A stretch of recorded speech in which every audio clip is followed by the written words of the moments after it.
Drag, as I would define it, is gender. Can you swear? Can I swear or no? Yeah. Okay, it's gender fuckery, basically.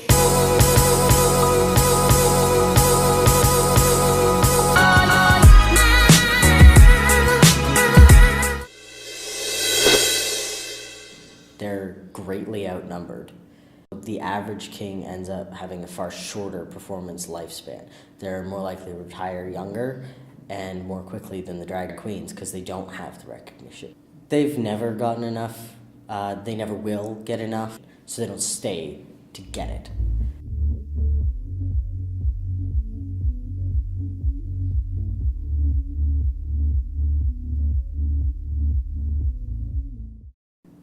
Well, drag traditionally was short form for dress, something along the lines of dressing as a girl. Back in Shakespearean times, at least that was the definition. So, from a strictly textbook definition, I would say drag is dressing as the opposite gender. So I don't necessarily associate as a drag king, but now it's generally just a show. It's a production. First of all, it's a form of theater. That's what it is, to me at least. It's about performance and it's about expression.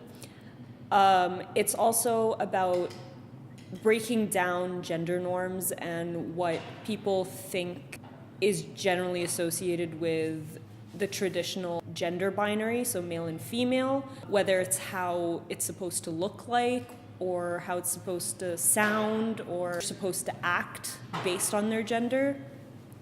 Drag is for breaking down those norms and being like, hey, you can't just fit people into a small box. Like, there's no limits to how you can express yourself just because you identify as one gender or another. It's basically taking what you think gender is and changing it to be more comfortable for you. If someone identifies as a drag king, then they're a drag king, so. Everybody's a different person. Everybody's drag persona is, in my opinion, it's heightened elements of themselves. So it's usually a more outgoing version or a more sexual version of themselves or something along those lines. Drag is performing, for me.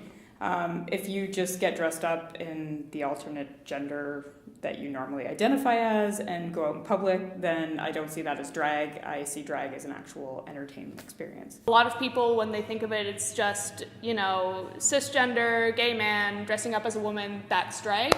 But I think it's changed so that anyone can do it, as long as it's a parody of gender.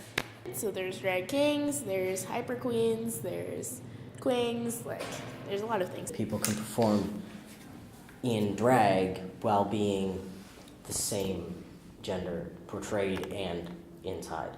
I know a lot of bio queens and bio kings, and that's kind of the umbrella that I fall under. Because in my idea of drag, now it's so loose, anyone can really do what they want. Like, even if you're a queen, you can be more masculine and perform more masculinely.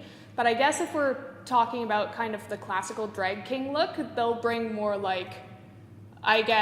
cockiness and big macho man masculinity to the stage. But as I said before, I think that all types of drag kings, queens are kind of just merging together.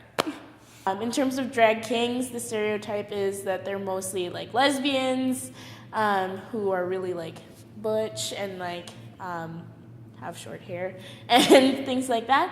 And that might be true sometimes, but having those stereotypes is kind of harmful for the people who do drag, just because not everyone looks like that. But even as a performer and as a drag performer, I think I've come a long way in how I perceive gender and how I perceive my drag persona, because I started out thinking, okay, I need to be as masculine as possible.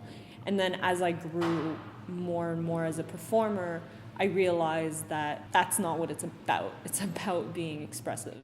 So a lot of people go into drag thinking, yes, it's going to be either very feminine or very masculine, which is not true, because there's a whole spectrum, just like there's a whole spectrum for gender. And I try to incorporate as much femme as well as masculine traits in my persona and my performances. So I really also just want to screw with people's perception of gender and like what they expect to see from a drag king. So I just like to confuse people, basically. That's my main goal. I mean, in any production art, you're going to get more female than male. And I think a lot of that is a lot of guys are afraid to express femininity, at least, you know, the psi het anyway. I think that femininity is more, not that it's more appealing, but I think it's more outgoing than masculinity. Masculinity is very stoic, sometimes very quiet, very reserved, whereas femininity allows you to do the opposite. A queen has the ability to go out on stage in a fabulous gown, in giant big hair, in a beautiful crown, and people will applaud and think she is the best thing on the planet. A drag king can go out on stage in a fantastic costume and, you know, great face and all of that, and they still don't get any recognition until they do something. No, it's all about the queens. Kings are there. I've been called filler before. So, but I think, and I mean, even stuff like RuPaul's Drag Race have said straight up they will never do a king season or anything like that. Hopefully that's changing. And at the time, I was part of the ceremonial band of the Waterloo Regional Police Service, and I didn't want to be in band anymore. So I chose to join the local drag community at Club Renaissance, which closed about 5 years ago now. When I started, there were gay clubs everywhere, and pretty much every single one of them would have a drag show every week. Now, they're closing left, right, and center. There isn't one in most cities anymore, so there's no place to go for a drag show. It's always special events or in conjunction with larger organizations. So there's nowhere to do it, so yeah, it's dying. In Toronto, it seems, I think that's where a lot of like queer communities and like drag culture comes from within Canada. Hamilton's pretty good for drag kings. They usually have like 4 or 5 at a time. St. Catharines, when St. Catharines had bars, it was great. There was always the Niagara Kings, and we would always do stuff in conjunction with the Hamilton Kings. I started doing drag about 15 years ago, maybe 12 to 15 years ago. I started because I worked in a male strip joint as a DJ, and I watched these guys day in, day out, and at one point I said to one of the guys, you know, I could do this better than you. So I tried. I said that I could make more money than them. That was entirely incorrect, but I tried. It was really, really fucking scary for me to start because it was basically me admitting to myself that I don't identify as a girl all the time, and I do feel comfortable being referred to as a guy, and that was scary. And that was honestly, it's still the biggest challenge because every time I get into drag, I think of the fact that people will see who I really want to be, and that's kind of scary. I haven't told my family because not only would they not understand, but they would not approve. So they're just kind of like out of the picture in terms of that.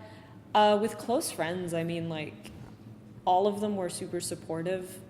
A lot of them who weren't necessarily involved in drag or in the queer community at all were just like, that's so cool, that's awesome, and just followed by them trying to make it to as many shows as possible while living in Toronto. And my partner was extremely supportive and still is, and he comes to every single show, which makes my heart sing so much.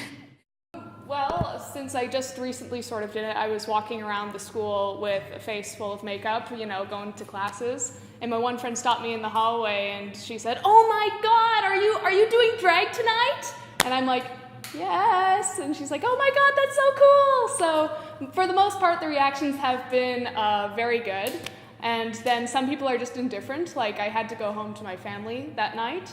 And I told my mom, like, "Oh, I went to see a drag show." And she said, "Oh, that's cool." And then like 10 minutes later, "So were you in the drag show?" And I'm like, "Yeah." And she's like, "Oh, okay." My most memorable performance is one that actually happened really recently. It was one that happened at the bar at Laurier's called Wilf's. and it was to Bruno Mars' Locked Out of Heaven, and I dressed up as a sexy priest. And my ex was there, and it was awesome because I got to show off how awesome I am in front of him, and it was great. So I organized, this is going back in 2012, I think it was, for Pride Niagara. We actually had the world's largest drag show. We took it from Queen of the Universe, which was in New Zealand, I think it was. We took it from them. We had 38 queens on stage doing a full production number, and we actually did it. We broke the record. And we raised money all year through drag shows, through garage sales, through whatever we happen to feel like doing. And at the end of the year, we tally it all up and divide it between 3 different charities, one from Niagara region, one from Hamilton, and one from Tri-Cities. We started a troupe this year. That was fantastic. Starting to make drag kings hopefully a little more visible in our area. So we do a 2.5-hour show that's just kings. We have one queen that hosts. We throw her on stage for one number just to make people happy. Like we just had our first show. We sold out the venue. It was a huge success. We sold tickets for $20 a piece, which is very rare that you can get that for a drag show, and we actually sold it out. And we did like a full-blown production number with movies and Broadway, and we did a Jersey Boys number, we did a hip-hop number, a comedy number that went over fantastic. But and people really seem to enjoy it. Like, a part of me wants to hope that there's some people out there who feel empowered after watching my shows so that they feel like they can do the same thing. My goal is just to entertain people, make people laugh. If they don't want to think too hard about it, that's fine. You shouldn't have to think super hard about my performance in order to enjoy it. And if they do find something deeper, then that's fine too. I just hope everyone has fun. For anyone who wants to do drag or is thinking of doing drag, to do it and to just kind of try it, because it's amazing and anyone can do it and anyone is able to do it, and it's just a really great way to empower yourself to be the person you want to be. And yeah.